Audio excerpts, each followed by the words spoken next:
ওর খাবারের ব্যবস্থা নিজেকে করে নিতে বলেছে, তাই রান্না।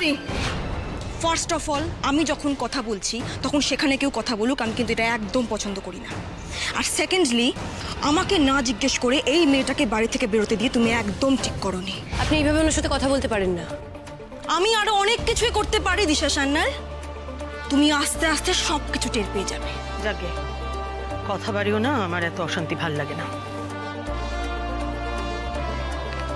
ও আমার লাইফটা শেষ করে দিয়েছে মামসি, তাই এইরকম অশান্তি না আমি রোজ করব, প্রত্যেক দিন করব। আর এই মিষ্টি না আমি ডাস্টবিনে ছুঁড়ে ফেলে দেবো, থাকুক উপোস করে।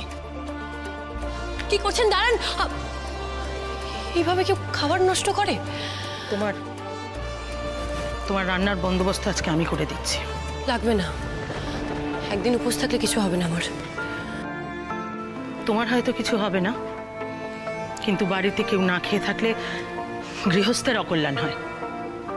আর আমার যা ক্ষতি হয়ে গেছে সেটা তো আর পূর্ণ হবার নয়। নতুন করে কিছু হোক সেটা আমি চাই না। নতুন কোনো ক্ষতি হলে আমি বাঁচতে পারবো না। যাই হোক, মালতীকে দিয়ে তোমার জিনিসপত্র আমি পাঠিয়ে দিচ্ছি।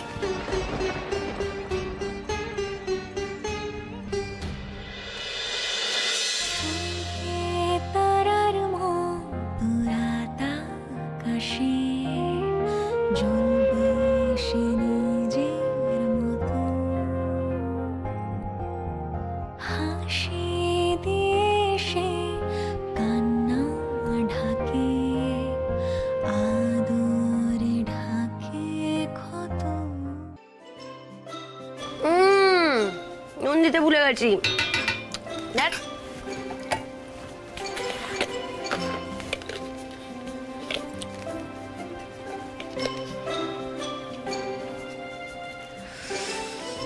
হয়ে গেছে।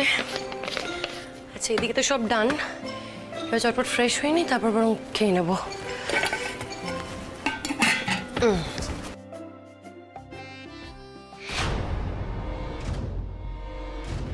মাছের কাঁটাগুলো কোথায় ফেলবো বুঝতে পারছিলাম না, কিন্তু এইবার ফেলার একটা উপযুক্ত জায়গা পেয়েছি।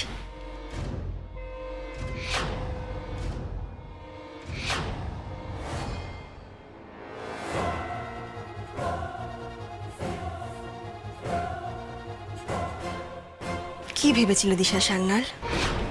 মমসির কাছ থেকে হেল্প নিয়ে তুমি নিজের জন্য রান্না করে খাবে আর আমি সেটা চুপচাপ মেনে নেব, কিচ্ছু বলবো না? বলেছিলাম না, এই বাড়িতে আমি থাকতে তোমার প্রত্যেকটা মুহূর্ত জ্বলে পুড়ে যাবে।